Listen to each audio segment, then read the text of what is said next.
Hey guys, this is JK Bit, and we're in 8th period AP World History with Burnson. Today we're talking about the global economy in the early modern era. Let's begin by looking at Europe during this time period. Beginning in 1609 in the Netherlands, the Bank of Amsterdam provided economic relevance to Dutch.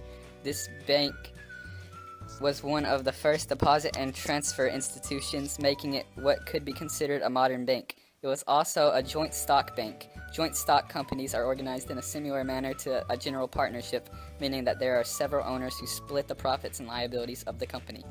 These joint stock companies, or more specifically, the Bank of Amsterdam, are not owned by the government. When looking at France's economy during this era, one of the most prevalent figures is a man by the name of Jean-Baptiste Colbert, who lived from 1619 to 1683. The entire idea of the 5 great farms in France was the brainchild of Colbert. The 5 great farms were areas with no internal tariffs. With eliminating the tariffs, prices began to go down, causing sales and income revenue to increase dramatically. Colbert also introduced the ideas of mercantilism and capital in Europe on a larger scale. Mercantilism is defined as promoting government regulations of a nation's economy for the purpose of increasing state power. By proposing the 5 great farms, Colbert brought more power into the hands of the French government in social and economic terms. He also increased capital to the French. Capital is defined as any financial resources owned by a business that further the development and generating of income. All across Europe during this era, cottage industries became a massive source of income and phenomenon. Cottage industries are companies made up by people working from their own homes and using their own equipment. Examples of cottage industries would be textile production and the silk production used on the Silk Road. Moving into Scotland during this time, we see the economist and philosopher by the name of Adam Smith. Smith lived from 1723 to 1790 and is most well known for his book, The Wealth of Nations, which details the first system of political economy. The Wealth of Nations, written in 1776, is now considered by historians and economists alike the Bible of capitalism and is the first glimpse at the idea of the particular economic system. Heading back to France, we get to see the development of an economic theory called physiocracy. This theory was developed by a group of 18th century Enlightenment French economists who believe that the wealth of government comes strictly from agricultural products. These physiocrats, as they were called, demanded the products coming from the land should be highly priced. An overarching idea in Europe at the same time was the law of supply and demand. The law of supply states that the amount of supplied goods increased as the market price increases and falls as the price falls. The law of demand, on the other hand, states that the amount of supplied goods falls as the price increases and vice versa. All of these happenings were part of what is now known as commercial revolution. The commercial revolution was a period of economic expansion, colonialism, and mercantilism. Within the commercial revolution was the price revolution, which occurred between the 15th and 17th centuries. This 150-year-long engagement allowed prices for commodities to inflate dramatically. One of the first occurrences of Europe interacting with Asia for manufacturing reasons was the East India Company. The East India Company was a trading company that ruled British India from 1708 to 1857. It began to charter in 1600 when the British government sparked up trade with the East Indies. During this time, Britain occupied several cities abroad, including Manila, the capital of the Philippines, although this particular occupation only lasted 2 years. A man by the name of Thomas Diamond Pitt comes to relevance quite often when discussing the East India Company. Pitt, who lived from 1653 to 1726, is best known for his East Indian purchase of an uncut 410-carat diamond. The diamond that had been sold in Paris was resultantly been stolen. Another important overreaching term that was relevant in the era and location was a financial bubble. Financial bubbles are trade in assets with a price range that strongly deviates from the corresponding asset's value without reference to its market value. An example of a financial bubble within the specific time period is the South Sea Bubble. After being promised a monopoly or exclusive possession of a trade and a service, colonies in South America, investors expected a success similar to the East India Company and began to grab shares rapidly. The Omani-European rivalry sparked trouble within Europe's international interactions. It was based on the competitiveness within the trade route and lasted as long as both groups traded within the Indian Ocean. Now it's time to turn our attention to Portugal. It's important to know what cartography is. Cartography is defined as the science or practice of drawing maps. The Portuguese contain some of our most famous map makers of this era. Bartholomew Diaz was the first Portuguese to reach the Indian Ocean from the Atlantic around the southernmost tip of Africa. He also aided in developing the ships that Vasco da Gama used to be the first Portuguese explorer to reach India by sea. Ferdinand Magellan is perhaps the most well-known out of the trio. The Portuguese have organized the Castilian expedition to the East Indies from 1519 to 1522. It is also important to understand what a caravel is. This Portuguese ship is a small and highly maneuverable sailing vessel used by explorers such as Christopher Columbus and Bartholomew Diaz. Now we need to direct our attention to Spain. One of the most prominent happenings in Spain at this time was the granting of encomienda. The encomienda basically granted an American colonist allowance to demand tribute and labor for the native inhabitants of the Americas. This is when hacienda systems and ingenios began to emerge. A hacienda system is in Spanish-speaking regions is essentially a plantation similar to those of cash crops industry that later emerged in North America. Ingenios were sugarcane mills and their associated facility. Ingenios, as they were called in Cuba and Puerto Rico, provide a cash crop for the Spanish and the global trade market. A cash crop is defined as a crop produced for its commercial value, rather than for use by the grower. Tobacco ended up being the largest of the cash crops and was used for addictive smoking and chewing as the leaves, rich in nicotine, were dried and fermented. Sugarcane was native to South America and was taken to the Caribbean solely for the purpose of commercial marketing. The encomienda system was based off of a much less severe practice of the Inca Empire called the Mita system. The Mita system entailed mandatory public services for the Inca people. These slave-bearing activities continued non-stop with the Americas until 1807, when the United States enacted the transatlantic slave laws. These laws prohibited the importation of slaves, but failed to cease the actual slave owning and using itself. Remember joint stock companies?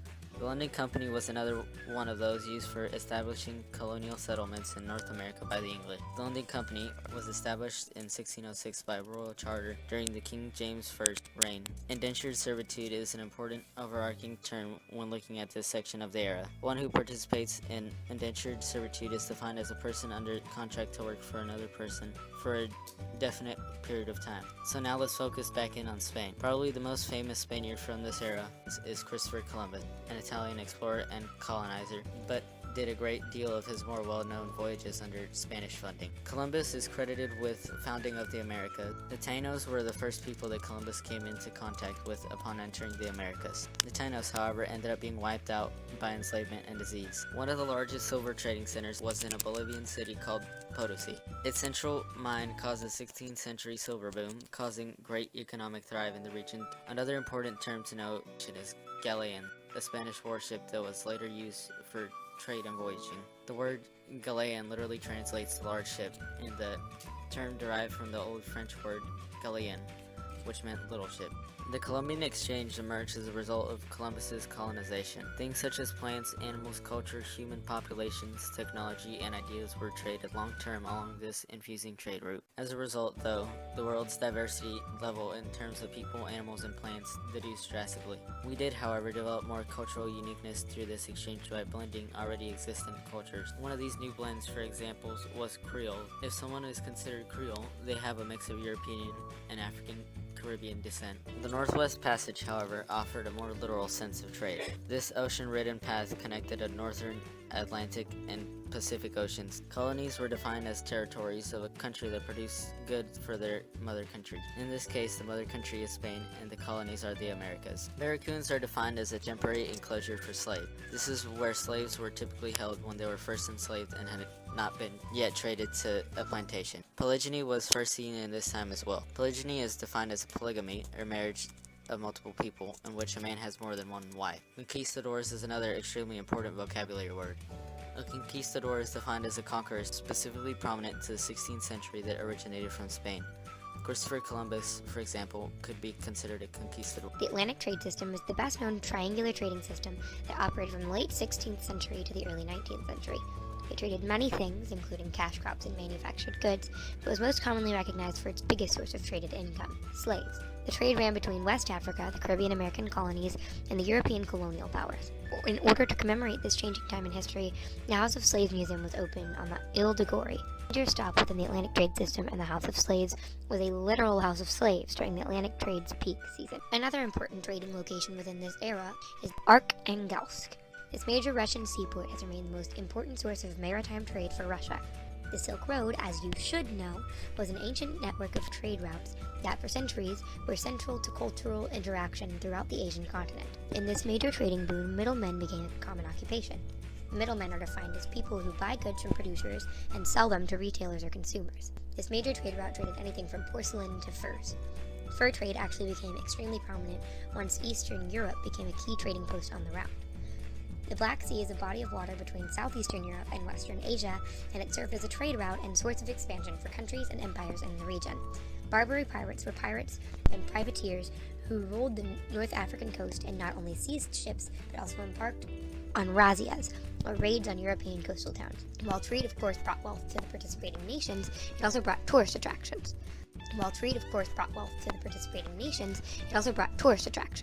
The Grand Bazaar is one of the world's largest and oldest covered markets, and still remains amongst the most visited tourist attractions abroad. Along with the tourist attractions, cultural diversion was also spread along these trade routes. Macau, a region of southern China, was a massive representation of this culture blending. Now that we've focused on the rest of the world for so long now, it's time to take a closer look at our own corner of the world. The American history we're taught in school began in 1607 with the founding of Jamestown. Jamestown, now in modern-day Virginia, was the permanent English settlement in the Americas. Virginia, a southeastern state along the Atlantic coast, today remains one of the most historical states in the nation. New Amsterdam was a 17th century Dutch settlement established on the southern tip of Manhattan in what is now New York. New Spain was a colonial territory of the Spanish Empire, and it was located north of the Isthmus of Panama. John Cabot, an explorer under British sponsorship, claimed land in Canada after mistaking the Northern American territory for Asia. During this era, China also had quite a bit of trade going on as well. Guangzhou is the capital of the Guangdong province in China. It is located on the Pearl River and served as a port city during the early modern era. Zhang He was a mariner and explorer during China's early Ming Dynasty. An important term to remember when studying this era is proto-industrial. Proto-industrial is defined as the phase before industrialism. It is also important to know what an astrolabe is. An astrolabe is an instrument formerly used to make astronomical measurements. These tools were used to help navigate ships and voyages by means of astrology. Chinampas are long and narrow floating fields but on shallow lake beds. They were used in Mesoamerica, especially by the Aztecs, to grow crops because of the lack of vegetated land in the area. Oda Nobunaga was a powerful daimyo of Japan in the 16th century who attempted to unify Japan during the late Sengoku period. Looking back at China, it is important to remember the tribute system. The tribute system was a network of trade and foreign relations in China. In order for a country to trade with China, they had to bring gifts in order to recognize that China was superior to them. The Hanseatic League was a commercial and defensive confederation of merchant guilds and their market towns. Guilds were associations of people for mutual aid and or the pursuit of a common goal. The three-field system was a farming method where arable land was divided into three large fields, one planted in the autumn, the second planted with peas, lentils, or beans, and the third left fallow. Checking back in with England, we see the rise of the Financial Revolution. The Financial Revolution began when William III invaded England. It was a set of economic reforms that manifested to rise of taxation. Crossing the pond back to America, we begin to see the development of plantations. A plantation is defined as an estate of which cash crops are grown and slaves are used in order to cultivate such crops. Capitalism, or an economic system in which a country's trade and industrials are controlled by private owners, chartered companies, or associations formed by investors or shareholders for the purpose of trade. Exploration and colonization also began to develop. An example of a chartered company is the Dutch West Indies Company. Speaking of the West Indies, let's mention plantocracy.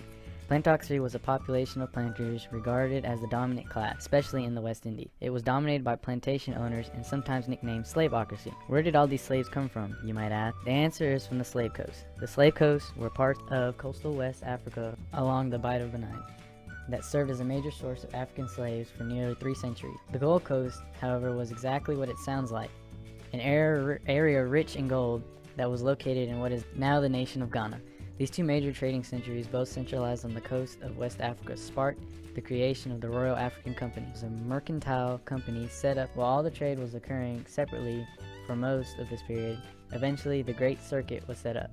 This unifying trade route connected Europe to Africa, Africa to the Americans, and Americans to Europe. These trade routes ultimately connected the globe economically during the early modern era. And that's all for this installation of JKBIT. Hope you enjoyed our video, and if you don't, we don't care.